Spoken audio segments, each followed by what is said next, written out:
തിരക്കൊഴിയാതെ ശബരിമല സന്നിധാനം ഇന്നലെ 1 ലക്ഷത്തോളം തീർത്ഥാടകരാണ് മല ചവിട്ടിയത്. മകരവിളക്കിനായി നട തുറന്ന ശേഷം തുടർച്ചയായ ദിവസങ്ങളിൽ 90,000-ലധികം തീർത്ഥാടകരാണ് 18-ാം പടി കയറിയത്. അതേസമയം ദേവസ്വം ബോർഡിനെതിരെ ശക്തമായ വിമർശനങ്ങളുമായി തിരുവിതാംകൂർ ദേവസ്വം എംപ്ലോയീസ് യൂണിയനും രംഗത്തെത്തിയിട്ടുണ്ട്. ആനന്ദ് പുതൂരുണ്ട് സന്നിധാനത്ത് നിന്ന് വിശദാംശങ്ങൾ നൽകുന്നതിനായി. ആനന്ദ്, ശബരിമലയിൽ ഇപ്പോഴും തിരക്ക് തുടരുന്നുവെന്ന് തന്നെയാണ് മനസ്സിലാക്കാൻ സാധിക്കുന്നത്. ഓരോ ദിവസവും 1 ലക്ഷത്തോളം തീർത്ഥാടകർ സന്നിധാനത്തേക്ക് എത്തിച്ചേരുന്ന സാഹചര്യമുണ്ട്. ഈ തിരക്ക് നിയന്ത്രിക്കുന്നതിനുള്ള സംവിധാനങ്ങളെല്ലാം കാര്യക്ഷമമായി തന്നെയാണോ ഉള്ളത്, അതോ മണിക്കൂറുകൾ തീർത്ഥാടകർക്ക് ക്യൂ നിൽക്കേണ്ട സാഹചര്യം ഉണ്ടാകുന്നുണ്ടോ? ഈ ക്യൂവിലടക്കം നേരത്തെ നമ്മൾ വാർത്ത നൽകിയതാണ്, ഈ ആഹാരവും കുടിവെള്ളവും ഉൾപ്പെടെ ലഭ്യമാകാത്ത സാഹചര്യം. അതെല്ലാം പരിഹരിക്കാൻ തിരുവിതാംകൂർ ദേവസ്വം ബോർഡിന് കൃത്യമായി കഴിഞ്ഞിട്ടുണ്ടോ?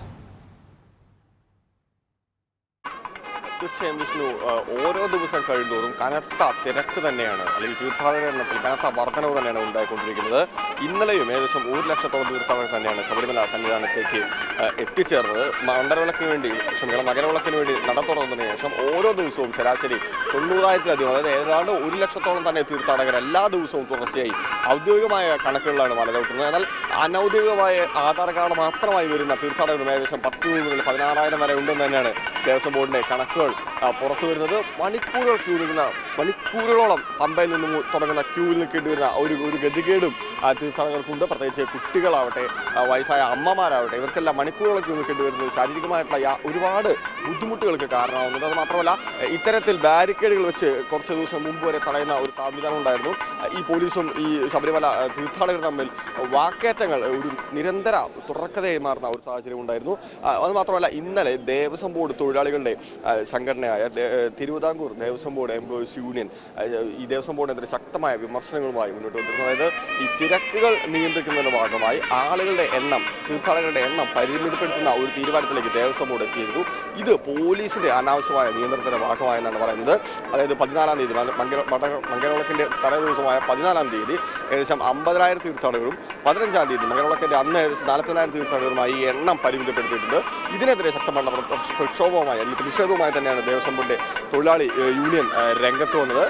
പോലീസ് ഭക്തജനങ്ങളെ മർദ്ദിക്കുന്ന ഒരു സാഹചര്യം ഉണ്ടാകുന്നുണ്ട്. വാഹനങ്ങൾ തടഞ്ഞു നിർത്തുന്നു, വാഹനങ്ങൾ തടഞ്ഞു നിർത്തുന്ന ഒരു വിഷയം സജീവമായി കൊണ്ടിരിക്കുന്നുണ്ട്. നമുക്കറിയാം, കഴിഞ്ഞ ദിവസമാണ് ഒരു ഭക്തൻ കർണാടകയിൽ നിന്നുള്ള ഒരു സ്വദേശിയായ എസ് രാജേഷ് പോലീസ് തന്നെ മർദ്ദിച്ചു എന്ന ഒരു ആരോപണമായി രംഗത്തെത്തിയിരുന്നു. ഇതിനോട് കൂട്ടിച്ചേർത്ത് തന്നെയായിരുന്നു ഈ തൊഴിലാളി യൂണിയന്റെ ഈ ഒരു പ്രതിഷേധം. അത് മാത്രമല്ല, അരവണ വിഷയവുമായി ബന്ധപ്പെട്ട് കനത്ത ആരോപണം തന്നെയാണ് ദേവസ്വം ബോർഡിനെതിരെ ഉന്നയിച്ചിരിക്കുന്നത്. ദേവസ്വം ബോർഡ് അരവണ കൃത്യമായി നടപ്പാക്കുന്നില്ല. അരവണ ഭക്തർക്ക് ഇതിൽ പരാജയപ്പെട്ടു. ദേവസ്വം ബോർഡിന്റെ പരാജയം തന്നെയാണ് ഇത് സൂചിപ്പിക്കുന്നത്. നിയന്ത്രണങ്ങൾ പൂർണ്ണമായും എടുത്തു കളയാൻ സാധിക്കാത്ത സാഹചര്യം ഉണ്ടാക്കിയത് ദേവസ്വം ബോർഡിന്റെ പരാജയം തന്നെയാണ്. അത് മാത്രമല്ല, ഈ അരവണ വിഷയവുമായി ബന്ധപ്പെട്ട് അഴിമതി ആരോപണവും ഈ ദേവസ്വം ബോർഡ് യൂണിയൻ ഉന്നയിക്കുന്നുണ്ട്. അത് പറയുന്നത് 6 രൂപയ്ക്കാണ് 6.25 രൂപയ്ക്കാണ് ഈ അരവണ ടെൻഡർ ആദ്യത്തെ കമ്പനിക്ക് നൽകിയത്. എന്നാൽ ആ കമ്പനിക്ക് വീഴ്ച വന്നത് മൂലമാണ് ഈ അരവണയുടെ ഒരു വിഷയത്തിൽ ഒരു പ്രതിസന്ധി ഉണ്ടാകുന്നത്. തുടർന്ന് 2 കമ്പനികൾക്ക് പുതിയതായി ഈ ടെൻഡർ നൽകിയിരുന്നു. ഇത് 12 രൂപയ്ക്കാണ്. അപ്പോൾ സ്വാഭാവികമായിട്ടും ഇരട്ടി വിലയ്ക്കാണ് ഇത്തരത്തിൽ അരവണ ടെൻഡർ നൽകിയ ഒരു സാഹചര്യം ഉണ്ടാകുന്നത്. ഇതിൽ അഴിമതി ഉണ്ടെന്നുള്ള ഒരു ആരോപണമായി തന്നെയാണ് Devaswom board employees union, Thiruvithamkoor Devaswom board employees union ഇപ്പോൾ രംഗത്തെത്തിയിരിക്കുന്നത്.